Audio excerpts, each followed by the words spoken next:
Hey guys, this is Jeff Stanek here with Figured Out Baseball. Got another Figured Out Baseball podcast here today with Jamie Serber. Jamie is the pitching coach and recruiting coordinator at North Carolina A&T University, a Division I school in Greensboro, North Carolina. I've known Coach Serber for quite a few years, so excited to catch back up with him on the podcast. I was also able to go down to North Carolina A&T's campus this past summer and spend a day with Coach Serber, get some video with him, and we got some really quality pitching stuff. So for any pitchers out there, pitching coaches, I would encourage you to check out his videos on the website, and you'll see things that Coach Serber does with his players on an every week, if not an everyday basis. So there'll be some great videos to check out at figureitoutbaseball.com. I'll give you a little background on Coach Serber before we jump into questions with him. Coach Serber is a Laurel Hall, North Carolina native. Going back to his high school career, as a high school junior, he was named Conference Player of the Year. He pitched that year, went 10-0 personally, and the team started that season 30-0, which might be a cool place to start. That's a really impressive win streak, and there were some pretty impressive names on that high school team as well. As a college player, Jamie Serber played at High Point University, a Division I school in High Point, North Carolina, in the Big South Conference. At High Point, Coach Serber was a weekend starter for 3 of his 4 years there and finished in his career 9th in career wins and 4th in career innings pitched at High Point, and he's a 2010 graduate of High Point University. In the springs of 2011 to 2013, he became Coach Serber. He was the volunteer coach at High Point University for those 3 years. In the summer of 2013, he coached the Wilson Tobs, a collegiate summer team in the Coastal Plains League. In the springs of 2014 and 15, Jamie Serber was the pitching coach at Presbyterian College, a Division I school in Clinton, South Carolina. The 2014 squad had a pitcher that won 7 games. That was the most in school history in the Division I era. In 2015, the team won 27 games. That was the most wins for the team in the Division I era. And the team also set the school record in 2015 with 380 total strikeouts by the pitching staff. They also set a school record that year for Ks per game. In his 2 years at Presbyterian, the team had 2 of the top 3 ERAs in school history. Pretty impressive numbers there. And then from 2016 to present, Jamie Serber has been the pitching coach and recruiting coordinator at North Carolina A&T. He was hired in August of 2016, a little bit of a late hire, comparatively to a lot of guys when they're getting on board. So the team improved their ERA. Listen to this number. In 2016, the team ERA was 9.16. By 2018, the team ERA was 4.18. That is an almost unbelievable turnaround in 2 years. That 4.18 ERA in 2018 was the lowest team ERA since 1976. In 2017, North Carolina A&T had a pitcher drafted in the 17th round. That was the first North Carolina A&T pitcher drafted in the last 15 years. The 2018 team set a school record with 32 wins. They also set a school record that year with 16 conference wins. The team won the conference championship in 2018 and advanced to the NCAA regional. The team that year in 2018 had a first-team all-conference pitcher, the first starting pitcher to be named first-team all-conference since 2010. They also had a pitcher that year lead the nation in appearances. And then this past year in 2019, the team won 29 games. They had one pitcher named first-team all-conference, another pitcher named second-team all-conference, and they finished with a 3.72 ERA. And for those of you that aren't aware, that don't follow college baseball that much, that is an unbelievable number. That actually was good enough to finish 26th in the country, 3.72 ERA with metal bats. That's pretty darn good. Coach Serber, appreciate you spending some time with us here today, and I'm really looking forward to this podcast with you. I appreciate it, Jeff. I'm glad to do it. I'm excited about having a conversation with you, and I appreciate you having me. So I typically like to start with things in the bio that kind of stick out, and there's a couple places that we probably could start, but I kind of want to start with the 3.72 ERA, 26th best ERA in the country for a school that really doesn't have much of a track record of winning, really doesn't have much of a track record of just having a lot of success on the baseball field. You and I were talking about this a little bit before we started recording the podcast. Could you tell me just a little bit about what that accomplishment meant to you and the school, as well as, let's say at the same time maybe kind of hit the 32 wins school record in 2018, going to a regional that year. I mean, the success you guys have had in the past couple of years, what has that meant to you personally, and what has that meant to the school just to kind of get NCAA baseball kind of on the map and kind of as a team that, teams in the region, teams in the conference need to look at as, a legitimately good college baseball team that you need to kind of watch out for a little bit.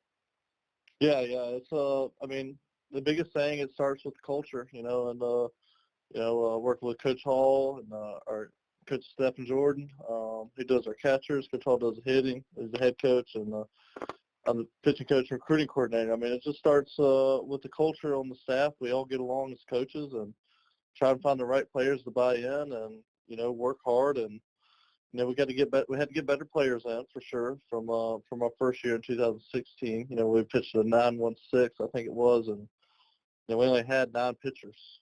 And, it was mostly, nothing against those guys, but, it was, they just wasn't ready for Division I baseball at the time, and we had to recruit. First thing you got to fix to be a good team is to get some pitchers in here. They can throw strikes and win you some games, and it's just fun. It's fun coming to work every day, and I think when you're having fun, it's a lot easier to win too. So it's just a good culture and getting some good players and playing the game the right way and finding a way to win.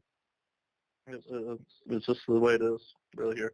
So with a team that didn't have, a great track record of winning, and a new staff in there, what were the selling points, to try to get the pitchers that you have in there right now? Obviously, it was more than just recruiting. I think a lot of it was, probably the coach they had, and we can talk about that in a little bit.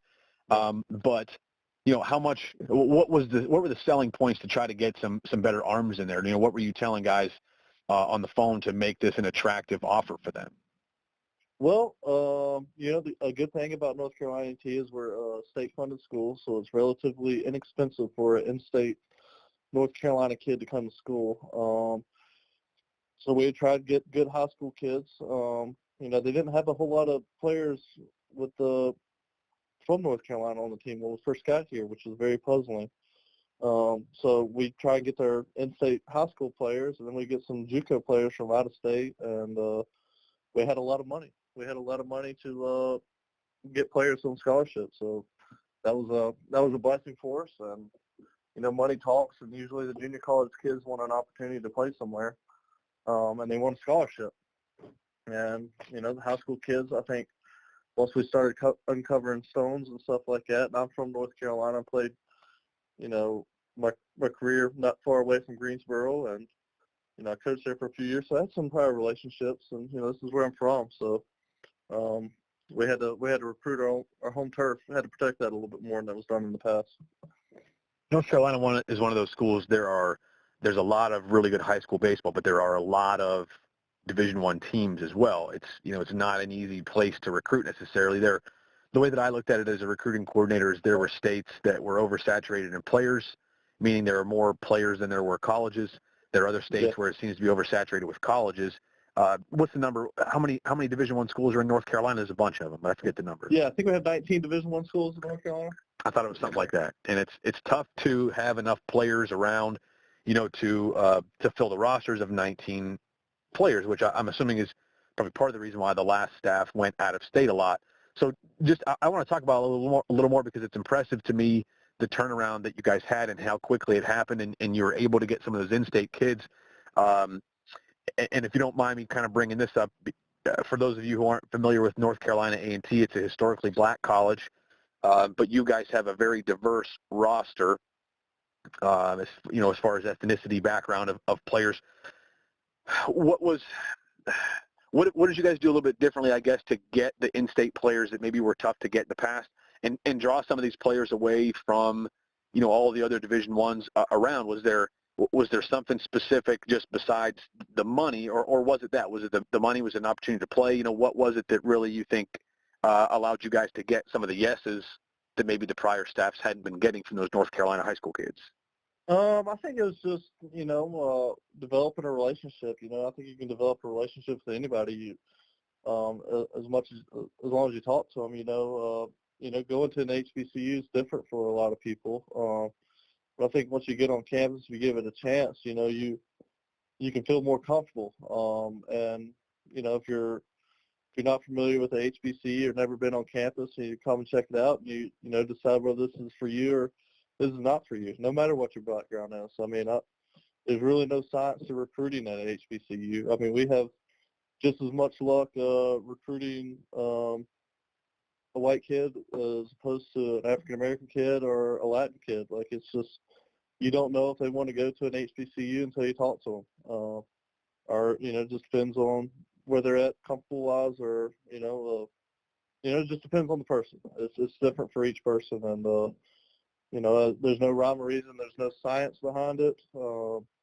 We just try and call as many kids and get as many kids as we can on campus, and, and I think our school's been doing extremely good in a lot of sports, and a lot of new buildings are going up. Engineering's huge here. And not everybody has engineering, so that's one of our little niches. We have agriculture. That's another thing that a lot of people don't have. So, and you get some of, I think every kid needs to make a good academic decision as much as they do an athletic decision. And especially when you get a kid to do that, they'll go wherever they want to go, or wherever that has their major or what they want to do. So, like any coach, we look at their grades and what they want to do.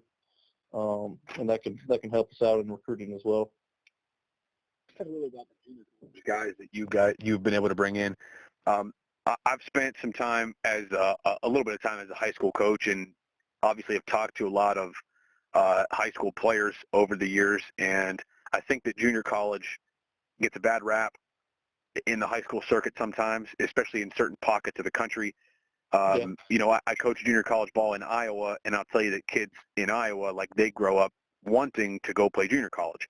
But I live in Pennsylvania, and here it's like a bad word. If you talk about junior college, it's like kids look at it like that's where the players that, the guys that can't cut it academically, that's where they go, and that's kind of the outlook of it. Can you kind of talk a little bit about, as a recruiting coordinator, how you view junior college players? When are you recruiting junior college guys? Are they filling a specific, niche for you, or are they, is that something that's kind of on your radar every year? How do you look at junior college players when you are recruiting them? Well, we try and get whatever we don't get in the high school recruiting, over the summer. We're going to try and get junior college in the fall or even the spring. And we've had a lot of luck in the spring with kids that are, waiting to make a decision, or maybe they come on late, or maybe they were hurt in the fall. But, with us saving some money for junior college players every year, because that's what we got to do. And that's the formula we figured out. And a lot of teams do that. We view the junior college kids as something that we need and a necessity every year. Like, we got to find some JUCO kids that can come in, and we know what we're going to get out of them. They're going to be ready, fill a spot, and give us some maturity on the team.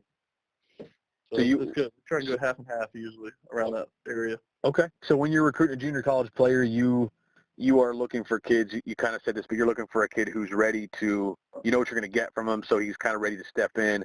So So the difference between is it accurate to say that a high school player, when they come in, you're not always sure what you're going to get out of them right away? You can't have a real accurate idea of how much they're going to play almost until that spring rolls around. But a junior college player, you've got a little better idea.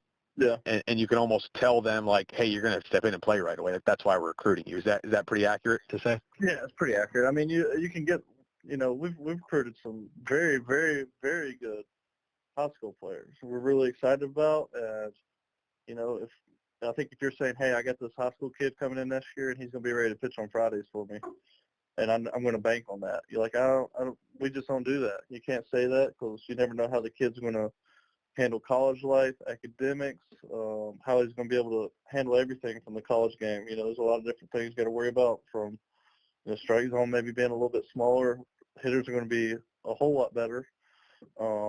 And, the running game, like, it's just a lot of different things that, the small things are that you can get by with just because you're better and you throw harder in high school. It ain't necessarily, we all know that's not the case in college. So I think, you have a high school kid and you have a junior college kid, and they're going to compete against each other. And, they're going to find the rollout that's going to help the team to win the best. But, if you're banking on a high school kid coming in and pitching on Friday, Saturday, or Sundays for you a year in advance in the recruiting, I think you're kind of giving things up a chance. And, I think any coach doesn't like taking a whole lot of chances. And that's especially true the earlier that high school kids get recruited. Guys are committing to anywhere from freshman year to junior year of high school, and it's difficult to project what they're going to be the spring of freshman year. It's crazy now. I'm not a huge fan of it, but it's the way it is, and there ain't a whole lot I can do about it until maybe some rules get changed or followed a little bit more. But it is what it is. Do you have any thoughts?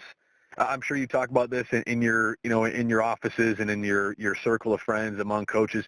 Do you have any thoughts about things that the NCAA could do to help with kids not committing so early? Because I truly think that there's not a coach in the country that thinks it's super healthy for high school players to be committing as like freshmen and sophomores and eighth graders for that matter. Yeah.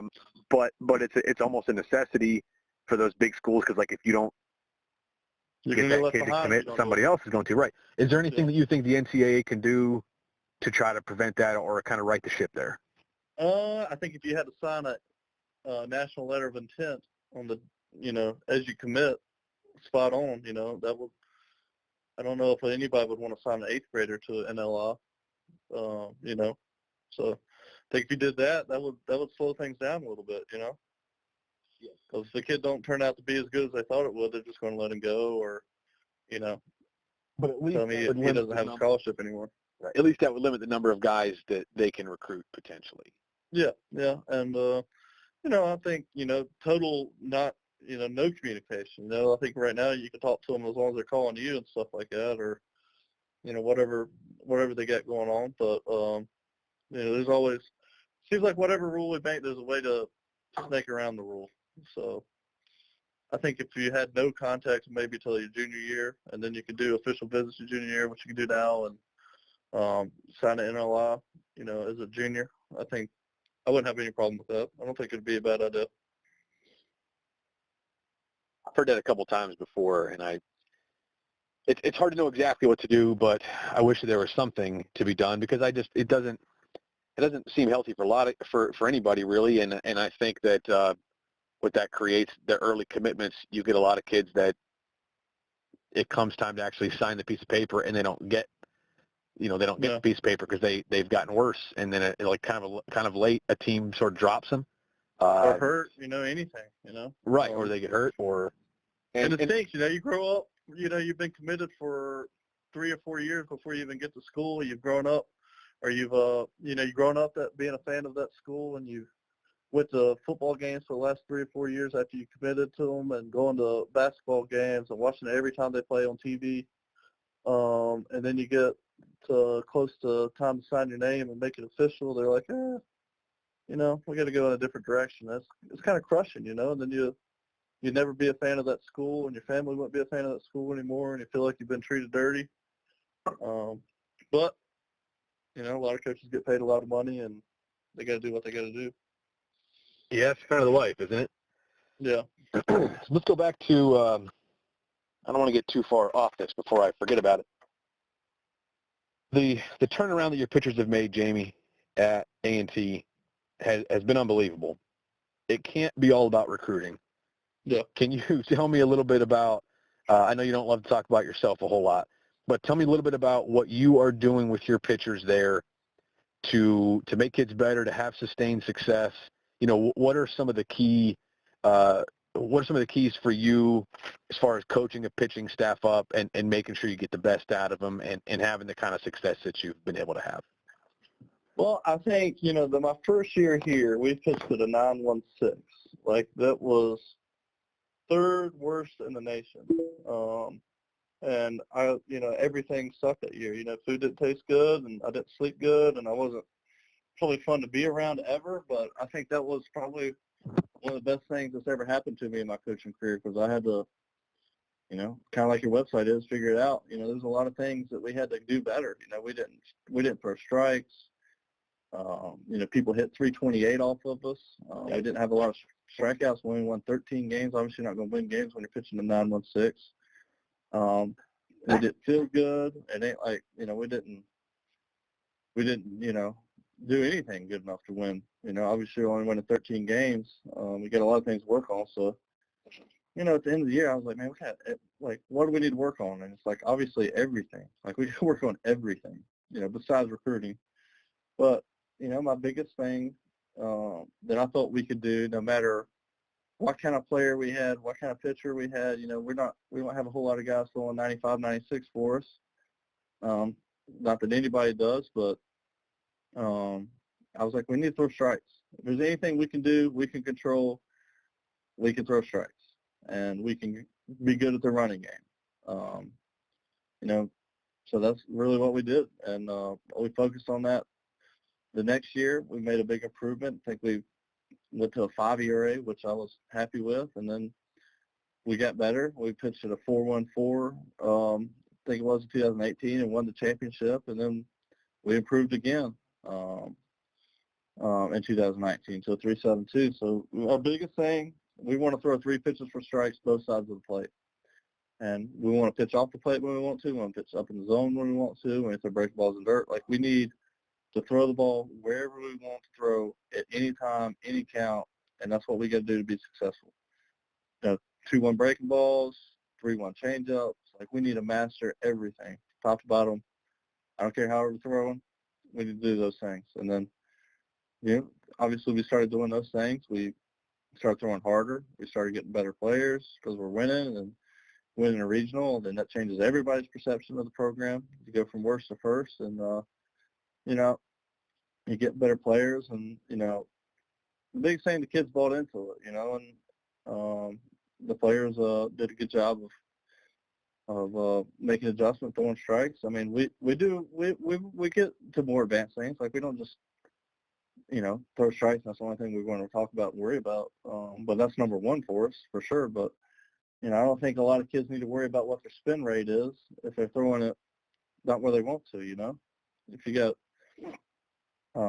a really high spin rate and you're throwing it 3 feet outside, I don't really want to talk about your spin rate. I want to talk about the ball being 3 feet outside. And, let's figure out how to get it in zone. Then we get it in the zone. We can throw it where we want to. We got 2 strikeouts for every walk. We get it for a ratio. Then we can start talking about spin rates. We'll start worrying about that. Let's do some more video. Let's do some other things like that. But I think a lot of kids, especially in high school, will. I want to worry about my velocity, and I want to know what my spin rate is. And I don't care if I walk guys. I'm fine with it. Which is, I get it, because if you're not throwing 88 or so, it's going to be tough to get a lot of D1 scholarships.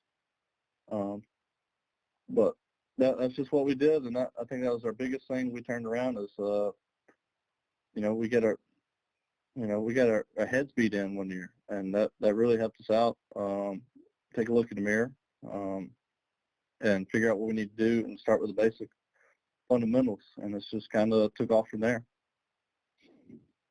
There's a lot of different questions I'd like to ask you based on that answer. But the first question I'll kind of go with something that you said, like toward the end of that answer. High school players, the focus across the board really just seems to be for high school pitchers that throwing hard is the number one thing that they're concerned about. And whether you're at a showcase or whether you're going to a facility and you have an instructor, not that instructors only focus on throwing hard, but like it's like if a kid goes to an instructor, that's one of the things that he expects he's going to learn how to throw harder.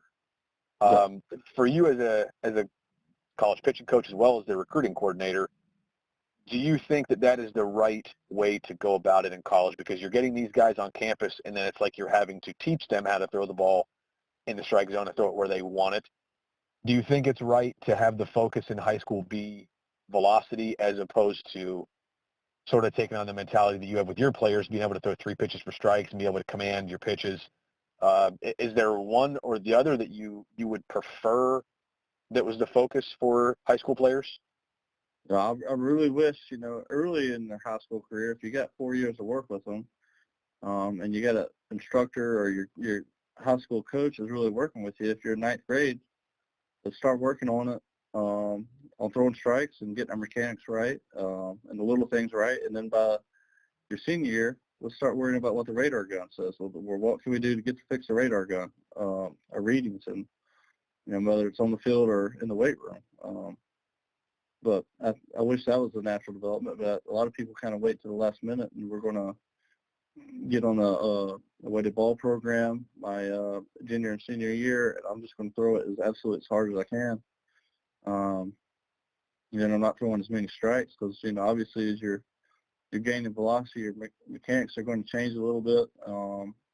And now I don't have the same command I did when I was throwing slower, or I'm too max effort. I wish it was a little bit more of a steady progression, but because a lot of times these high school seniors come in as a college freshmen, and we gotta worry about our 2-to-1 strikeout to walk ratios and stuff like that. There's a lot of in the running game. There's a lot of things that's going to have to change from what you did in high school. Wish there was a little bit different on what you did with the progression of the pitcher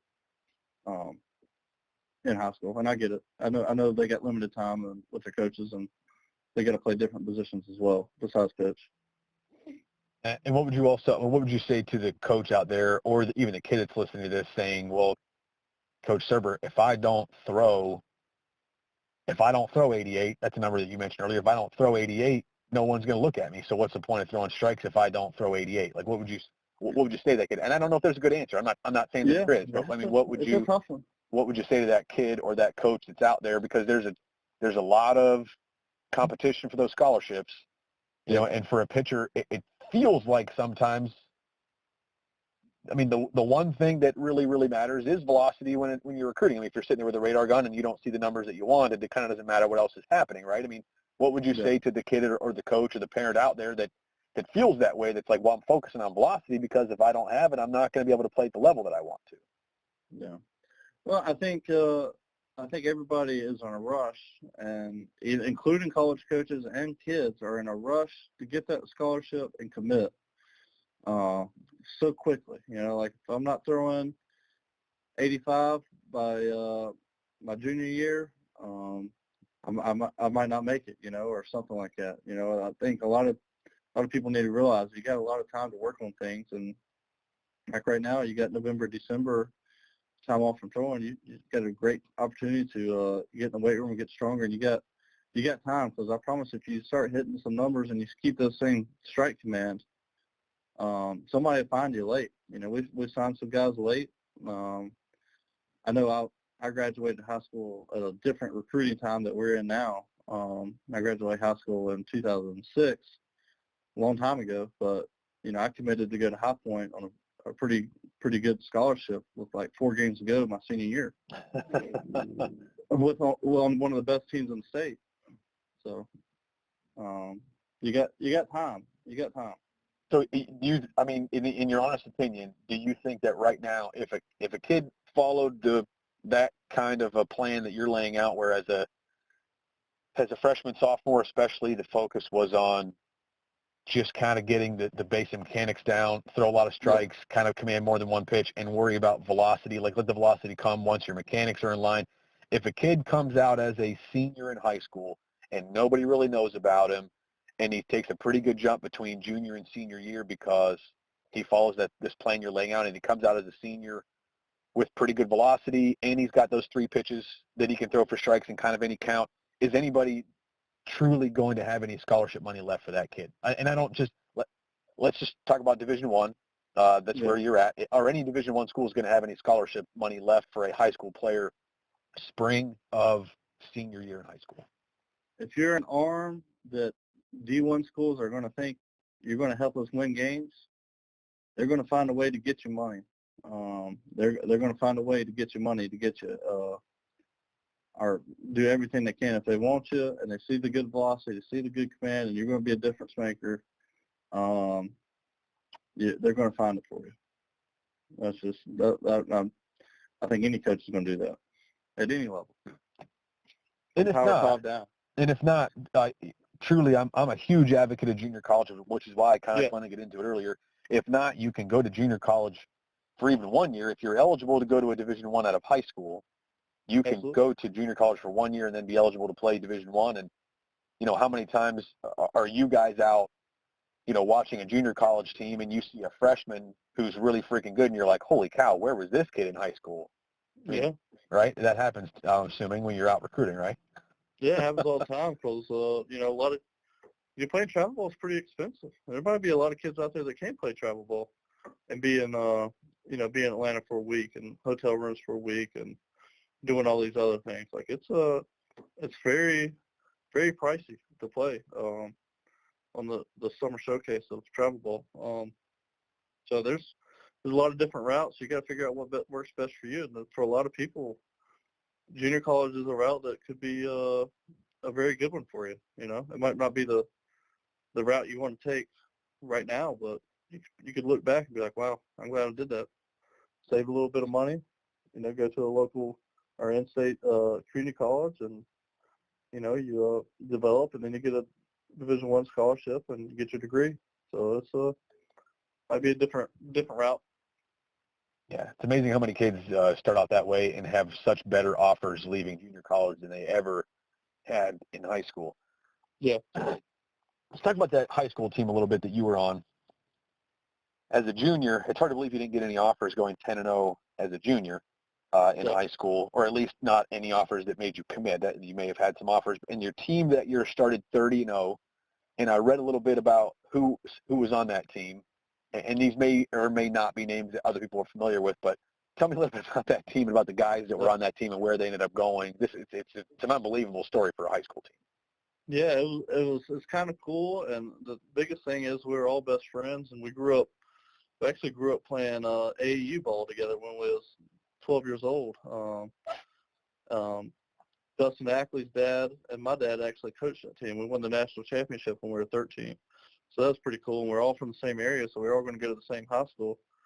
Dustin Ackley went to Carolina and was second overall pick.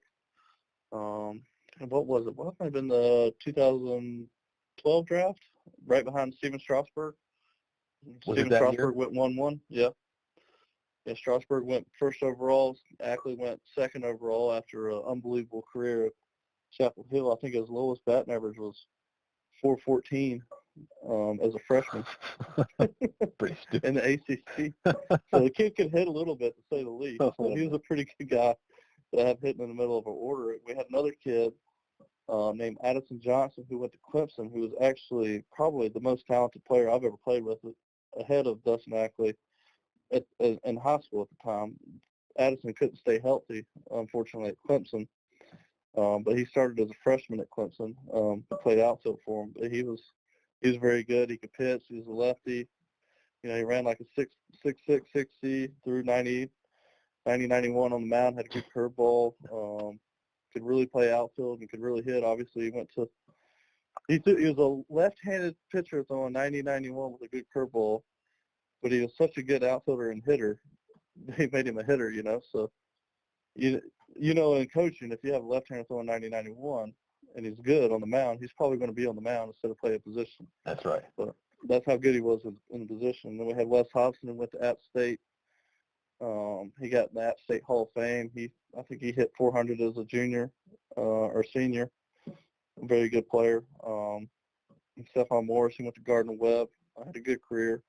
We had Michael Wall, who went to UNCG. So we had like 7 or 8 Division I guys, and we all lived in kind of a small town, and went to North Forsyth High School and won 30 games in a row. And we actually lost 2 in a row in the state semifinals to South Caldwell High School. We got eliminated from the playoffs by a pitcher named Madison Bumgarner. So heard of that guy.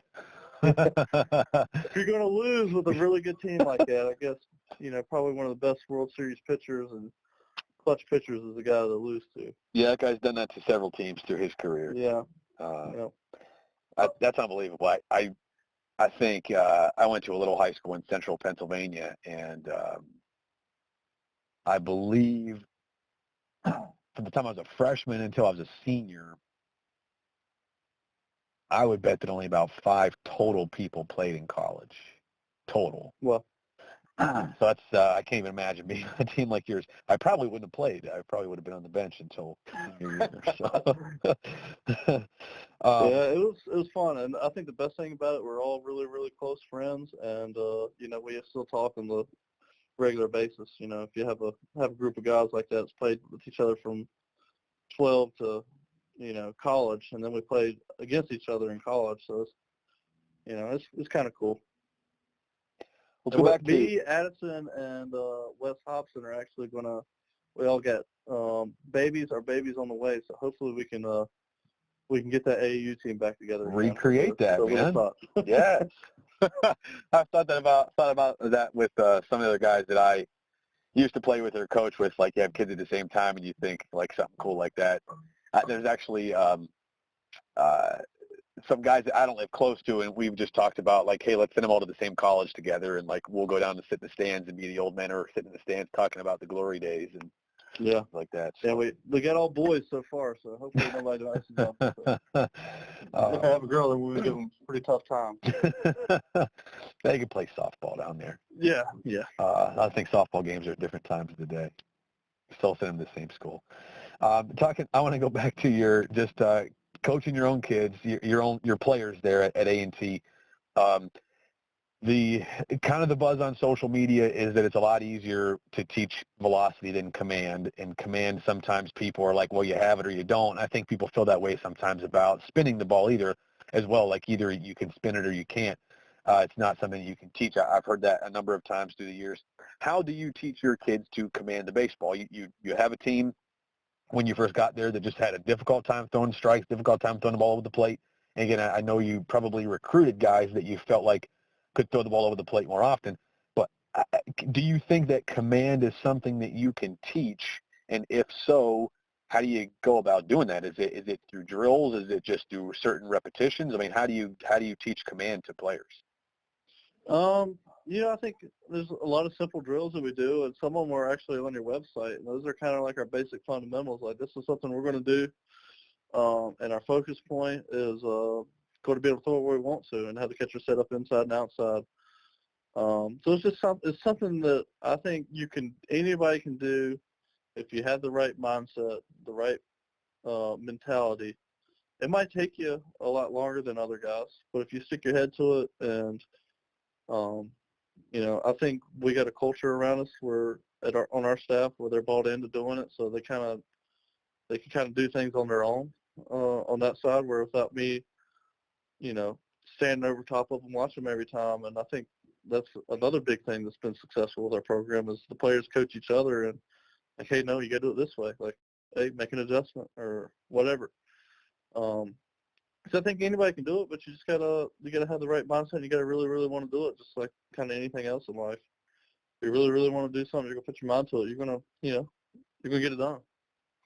Now, if a young player is struggling to throw strikes, and I reference my own career, if anything more to say, like, this is what went wrong.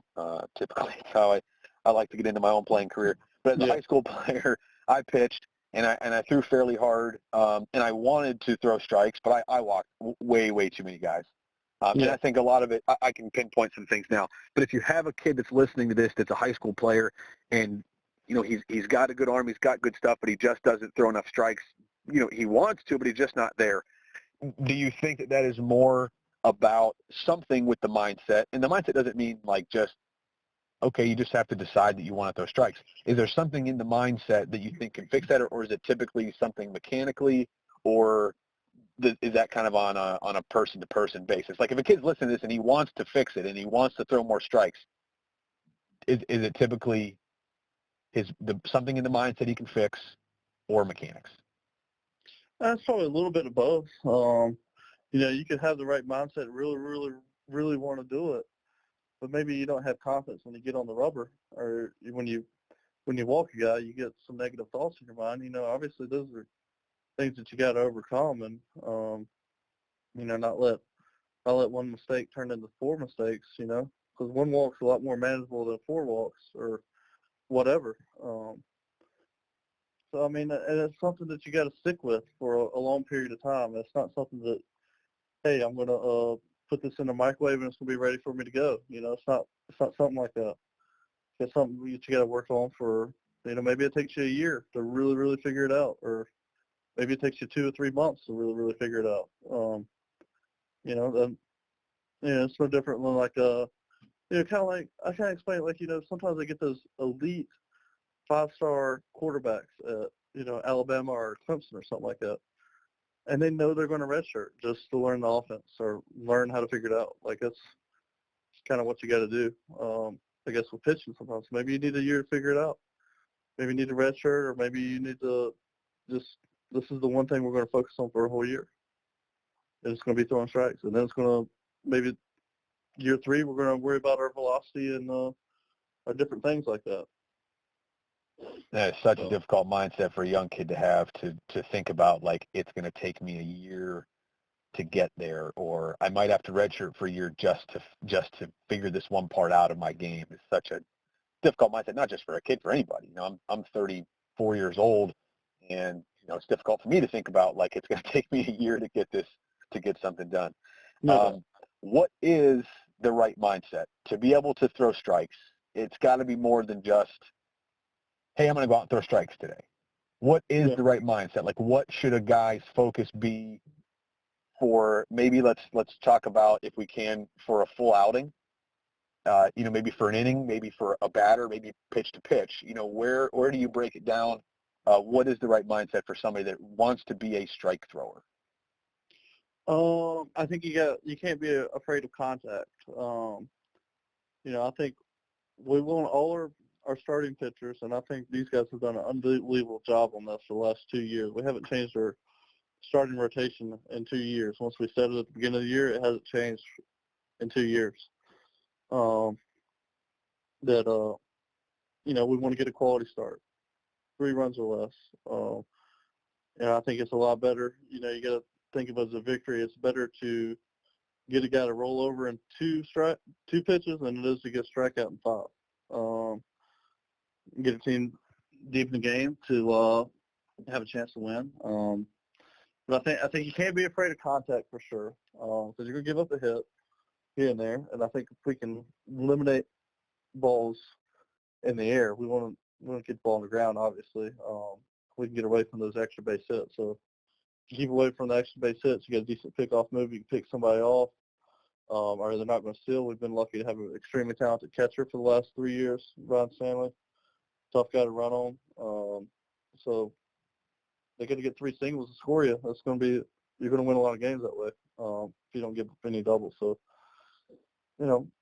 little things like that, know your little victories, inning by inning. You get through an inning, you come back, sit on the bench, you rest and you focus on the next few hitters.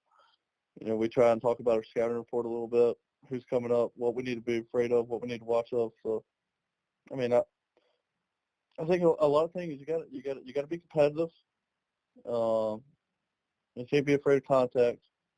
And a big thing is I don't think you can have a lot of negative thoughts when things go down. Like, we do little things like, take our hat off, shake out the bad thoughts when something goes bad. And we had quite a few pitchers the past few years. If things start going bad, if that have a negative thought, then you'd be like, Tom, step off the back, go clean your cleats, take your hat off, shake the negative thoughts out, put your hat back on. Because I think little simple cues like that can keep you in positive and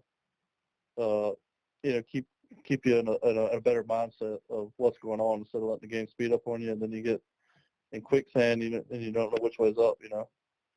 I love little simple cues like that. As a hitting coach, I had several things in my back pocket to kind of teach guys to do that same sort of thing, to get rid of the negative thought and move on to the next pitch. Because I'm sure it's the same, pitching and hitting. If you're trying to pitch with negative thoughts in your mind, or you're stuck on that last pitch or the last result, guy just hits a double off you, and you still kind of have that ringing in your ears, it's very, very difficult to move on and compete and to accomplish what you want to on your next pitch. And on the mound, probably more so at the plate, things can get bad really, really quickly. No. It happens really, really in a hurry. You're going to lose more times than you win at the plate, no doubt. Yeah. As a pitcher, we need to know that. So, I think same thing for a hitter, I mean, exactly what you're talking about from the offensive side. Little cues like that to keep you going, are huge. I think they're absolutely huge.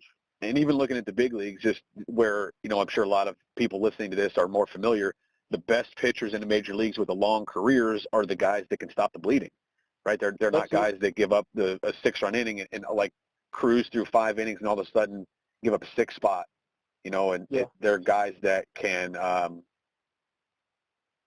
refocus themselves and give up back-to-back doubles or a 2-run homer and then get right back to where they were, which is not a much easier thing to talk about than it is to actually do. Yeah, that's what separates the guys from like Verlander to the guy with the Braves, Mike Fultonivich, like 6'6", throws hard,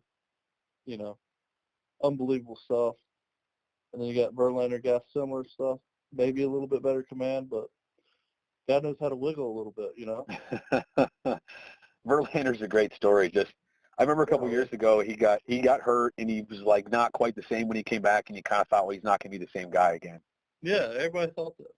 Yeah, and he is. He's the same guy, maybe better. Yeah, I still got it, no doubt. I kind of want to talk about just some other things that are kind of off the what you would typically hear on a podcast like this, just for fun. A couple things. As a coach, you've got a lot of hats, especially as a college coach. You wear a lot of hats. What's the most important thing that you do as a coach? And take that for as broad of a question as it is. What's the most important thing you do as a coach? I think one of the most important things I want to think about is I want the guys to have a good experience playing college ball, because I had a great experience. My first couple of years at High Point, we had a reckless team, and there's a lot of kids getting in trouble, and it was like more of a college party than it was being part of a Division I baseball team. And Coach Cozart came in my junior year, my junior year, and it gave me a good college experience. Like, it was tougher, His first year there, I could probably run a marathon. Like, we ran so much every day because kids were getting in trouble, and Coach Cozart was like a drill sergeant, and we're gonna, like, somebody gets in trouble, like, we're running until we throw up, pretty much. It was miserable, but it was also the best thing in the world for us, because we knew we needed it, and that's what it was going to take to win, to have some team discipline. And it gave me a good college experience, and now that I've graduated, I still talk to Coach Cozart probably every other day, and we're hunting buddies now. And I would love for the guys to have that same experience, and maybe call me 5-10 years from now, and or get some more wedding invitations, and hear about them having babies and stuff like that. So that's what we want. We want the guys to have that experience. Obviously, winning games is outstanding. Going to regionals is outstanding, but I think the relationships really the things that matter is going to last the longest too. I like that a lot. I like that perspective a lot. My championship ring is sitting over here with dust on it right now. So I was going to win it, but what's going to last the longest? What's going to mean the most? That's great. What's the most fun thing to you about being a college coach? I don't know. There's a lot. I mean, I enjoy being on the road, talking to other coaches that are become my my friends, my close friends, and seeing the guys have success, and start from where they get here and where they're going to be in 4 years. See the growth, the development. Those are fun, and seeing some of these guys are so dream, and at an HBCU we get an opportunity to take kids and play at Carolina or South Carolina and compete against those guys where they might not have had a chance to play at some really good high high school fields or some high school programs. Like we get a lot of walks of life on our team, which makes it fun too. But seeing them, like last year we went in and beat South Carolina actually through a shutout against them. Like that was like seeing how happy the guys were. I was like, wow, this is fun. That's I awesome. get paid to do this. That's a real special thing for people on the outside looking in, and even me where I'm at in my life right now. I've been a college coach, but I'm not now, and just guys that get paid to do things that they love is a really special thing for a lot of people. What are some things that you've been working on or maybe plan to implement in the next 12 months to make either yourself or your program more successful? Do you have anything that you've kind of been spinning your wheels about and like new things that you want to kind of bring in or introduce, or maybe something you have recently that you feel like is really going to change things around for you? Well, we're taking over what was called the Aggie Dome because we built a new student center, which is actually ginormous. It was a $90 million student center. We had a temporary building up that served as a student center where people could go in there and grab some food and different places to eat outside the caf. I know every college needs that, but that building's staying up, and athletics are going to take over that building. We have a men's baseball, women's softball, and golf in there. Have a little golf room where they can hit balls. But the biggest thing I would like to implement is getting some of those slow motion capture cameras, to get some of those electronic cameras in there, and we have plans to get that already going in place. Hopefully that's in by next fall. But get some more of the data and data collecting stuff. I think it's important. That's a hot thing nowadays.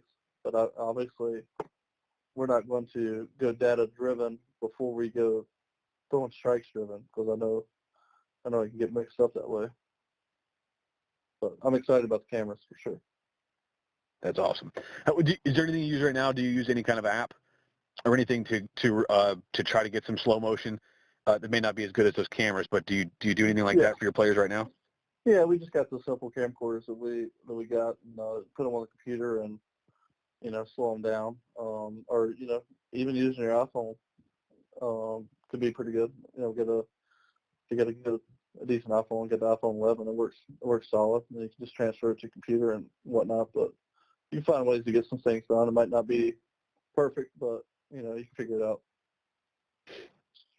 As far as yourself, learning, kind of staying ahead of the curve, or at least at the front of the curve, what are some things that you try to do personally to keep, or maybe resources that you use to try to learn that you might recommend to other people, like whether it's things you listen to, a podcast or something else, or are there books, are there websites that you kind of rely on? What does Jamie Serber use on a regular basis to continue to learn and grow and develop? And it can be pitching, or it can just be on a personal level or anything like that. But what do you do to try to, I guess, just to learn and kind of better yourself on a regular basis? I think one of the best things that helped me out, I read the Heads Up Baseball written by Ken Ravizza and Tom Hansen, was one of the best learning things that I have. I think every coach should read that at any level. But constantly, you can go into the ABCA, helps out every year, and websites like yourself, and seeing some. I like watching a lot of mental game coaches. I think that's the most important thing anyway. Trying to figure out how to, watch help kids out mentally. I think is one of the most overlooked things in data-driven baseball nowadays. For anyone that's not familiar, the late Ken Ravizza and also Tom Hansen, they have both of them have several resources on the mental game that are really, really terrific. That was something that an area that I enjoy as well, and I've read several of those books, and I think they're great. There's some of those books that you can just kind of read over and over again, and you'll get some new stuff out of every time. So if you haven't checked those out yet, if you're interested in just helping your players out with the mental game, definitely books that we recommend it. And Heads Up Baseball is one that you mentioned, right, Jamie? Yeah, I think that was one of their first books, I believe. They got several books after that. Yeah, that was one of the first ones. One or two more questions, if you don't mind, then I'll let you go. When you finish your coaching career, what do you hope people will look back at Jamie Serber's career? What do you want people to say about you as a coach? I hope they say that I gave them a good experience. I was a good Christian and a good family man. Because I think those are the things that are extremely important to me. Being a good dad and being a good husband and being a good Christian. I hope I get remembered that way. But I hope a fun, caring coach. Because I do care about the players. And I think if the players care about you as well, that relationship will last a lifetime. I'll finish with this one. You have 35 guys on your roster, give or take. You probably have 18 or so pitchers. Does that sound about right? Yeah. How in the world do you have kind of a touch with 18 different guys every day, or as often as possible, to let them know that you do genuinely care? One of the issues that I had, or a difficulty that I had as a young coach was, you've got a lot of players out there. You've obviously got to talk about baseball with them. How do you also get them to know that you care about more than what they can do for you on a field with that many guys? You're one guy, you're one pitching coach. You've got 18 pitchers that you see, for 6 months out or 5 months out of the year, whatever it is. With you take out Christmas break in the summer. How do you get your guys to know that you really do care about them as a coach? Well, I think you gotta have a lot of non-baseball conversations. I think one of the best additions we've had in the past year is get our offices at the stadium. We got a long hallway redone. Turn them into baseball offices. They're great and they're solid. You've been down here, you saw them. But I think having them down here at the field's been huge because kids come hang out in the locker room or something like that in between classes a lot, and then they just come in here and talk to us. And I might get a little bit less computer work done, but it's my favorite part of the day when they just come in and say what's up. I think it's been huge for our program, so we got to hopefully we can keep that going. It's just a good perspective that you got, Jamie, and you're not a guy that tries to overcomplicate things, but I think simple and effective. Obviously, you said you get into more in-depth stuff with guys when they need it, but it's it's a simple process, but it's a process that if you really buy into, what you're doing with your players, that obviously it pays dividends even at the college level and beyond. And I like hearing that. I didn't, you never quite know how these podcasts are going to go, but I love hearing the messages you've got and what you're doing with players, because I think there are so many young coaches and young players out there who feel like that they need to be doing something a little bit different or need to be doing more than just those simple things. And just to hear that this is what you're doing with your players and it's working. It's not like it's, not like you guys are 10 games under 500. I mean, you flipped that program around really quickly. It's great to hear. And pretty evident you're a guy also that's a player's coach and a guy that's fun to be around. You're a lot of fun to be around as just when I come down there personally. It seems like you'd be a great guy to play for. So I really appreciate your perspective. I appreciate you spending the time with us here today. It's been an awesome podcast, and would love to have you back here at some point. Yeah, I appreciate it. It was good talking to you. Always a good conversation to talk to you, and you're another guy in the game that's doing things for the right reason, doing it for other people and players, more so than doing it for yourself. So I think anytime you're doing that, that's how you get so many good people in baseball. There's a lot of guys out there that way. A lot of guys out there that are very unselfish, and it's good to be around a lot of them, and we try to have as many as we can on Figured Out Baseball as a part of the website here. So I appreciate everything, Coach Serber. Good luck to you guys at A&T. We'll be following you in the spring, and I just look forward to seeing what you guys do. Awesome, man. Well, I appreciate it. You have a good holidays, and hope you have a good time with the family over break. Thank you. Same to you.